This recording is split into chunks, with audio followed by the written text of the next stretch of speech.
Hey Clashers, another month is coming to an end, and this means the Clan War League is starting really soon. But what does everyone need? Besides gem boxes, obviously, bases for the Clan War League. This is why we're going to take a look at Town Hall 9 to Town Hall 17 bases today in this video, and I will obviously as well share the Clan Castle recommendations of every single base builder who has provided a base in this video. A huge shout out goes to RH Base Bidding for providing the bases with their base builders together. And if you want to get your own custom made base, I will share the website link down below the description of the video of RH Base Bidding so you can buy your own bases. And with code iTzu, you're even having a 10% discount. But let's get ready. Let's get started with the first base. And we have a base from Valley and the Clan Castle, which he recommends on this one is actually a Lava Hound, because this one is going to really delay things quite a bit for the attacker, especially on the lower town level where the troops are not dealing as much damage just yet. The same for the heroes. So Lava Hound can be really annoying.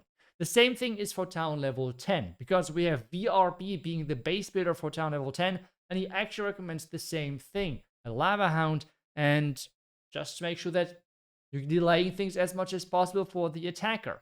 The important thing here as well for every single base to note is that it's always core town hall bases, which means the biggest priority is to make sure that attackers are messing up once or twice in the Clan War League, because you only have one attack for each base, and if you are missing that second star from the core town hall, you're going to have a great time for your clan then of collecting a successful defense.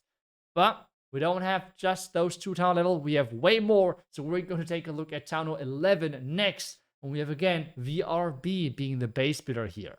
Town Hall level 11, we need more damage, and this is why the recommended Clan Castle is actually one super minion,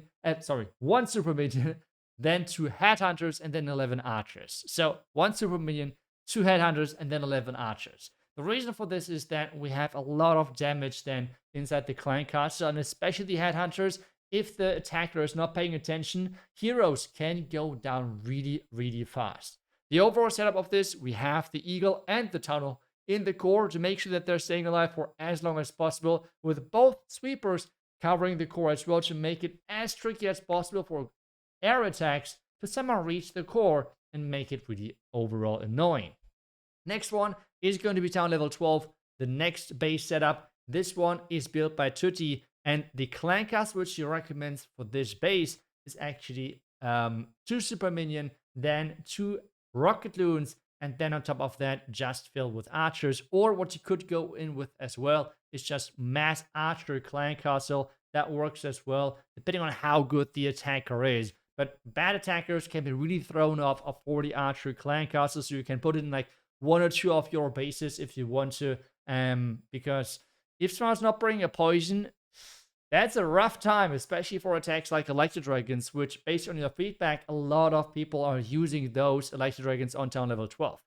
Moving on to town level 13, we have the next town hall level, and this one is built by Wolves. He recommends overall 1 super minion, then 2 rocket loons, and filled with archers. We have a core town hall, but the interesting thing now here is that we have the side of the Eagle covered with the sweepers. And I know I'm always talking about the sweepers and air attacks in general, because this is what you guys are saying are getting attacked by the most. So we're trying to concentrate the most on that. But if you're going from behind the sweepers, you're going to have the issue of running into the tornado trap. And remember, with the Eternal Tome change, those blimps can be caught now quite easily with tornado traps, so you have to be careful here as the attacker. Next one, town level 14, and we have again one of those core town hall bases which have to be as annoying as possible. The base builder here, Ronaldo, is recommending either furnace with then 3 headhunters and then fill with the goblins and archers, or the other option is 2 super minion, 2 rocket loons, and then fill with archers. The furnace overall is a great defensive tool because it can deal a lot of damage. And many people, at least even I, a lot of times do the mistake of not seeing it quick enough that a furnace has popped out of the Clan Castle, because you need to use the poison onto the furnace itself as quickly as possible, not on the fire mites. Really important to note, because the fire mites can just crush the poison too quickly, and with that, she would take the damage anyways.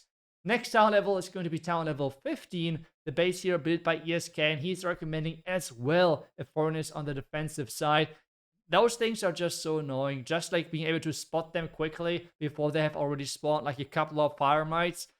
That's rough. And they're attacking air and ground, which makes them even more consistent. But the entire clan castle, which ESK is recommending for this one, is a furnace, an ice golem, and then 2 rocket loons, and then fill with archers.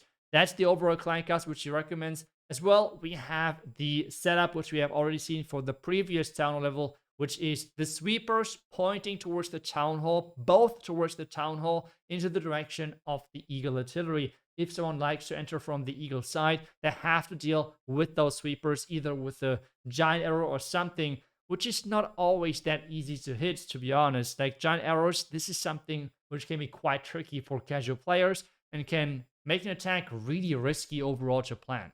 The next one is going to be town level 16. The base over here built by Daniel, and the recommended clan castle, which he is telling you guys, is actually 2 ice golems and then fill with archers. So a lot of archers in this one. Obviously, again, you could go with the furnace if you really want to, but I just think the 2 ice golems are going to delay things quite a bit, and the archers are overall a solid defensive tool as well. Something which I want to highlight here is the setup of this, because most people would enter from the eagle side, but again, we have the train trap on that side, so I think that's for sure something which people have to really work around, try to find the safest options when it comes down to the blimp angles which they can really pull off, because the train trap now is actually a trap. Yes, the train trap can now actually matter versus blimp attacks. I know before that it wasn't really a thing, but nowadays you can actually have an impact with that trap as it's supposed to be. The next one is going to be the Town Hall level 17, the high town level built by Lelantos here. And I know it can be a bit tricky because obviously people have upgraded different seasonal defenses. But on this one, this is why I like the base a lot. You can pretty much bring every single one of them. We have the fire spinner selected here for this example, but if you have the hooker, for example, the hook tower, you have the minion prince right next to it, so whatever is getting hooked gets bursted down quite quickly. On top of that, as well, it's getting hooked between 2 fire spinners, so there's a lot of damage. Then we have as well the mortar being quite solid in that position over there. So many different tools and many different seasonal defenses you can with this one single base. This is why I think it should be perfect to use for you guys, depending on whatever you have upgraded. Just make sure that you're selecting the correct seasonal defense when you're copying the base. The recommended clan castle here, again, is kind of like the default clan castle when it comes down to town level 17, which is 1 furnace. Then we have 2 ice golems in there as well. It's a headhunter and then archer to fill. That's pretty much it when it comes down to the bases. I hope those bases are going to do a great job. Again, a huge shout out goes to every single base builder who has provided a base for this video. As well to RH Base Building for providing those bases in general. If you want to check their bases out, make sure that you're visiting the link down below in the pinned comment. I will see you guys back tomorrow with the next class video. Until then, see ya and bye bye.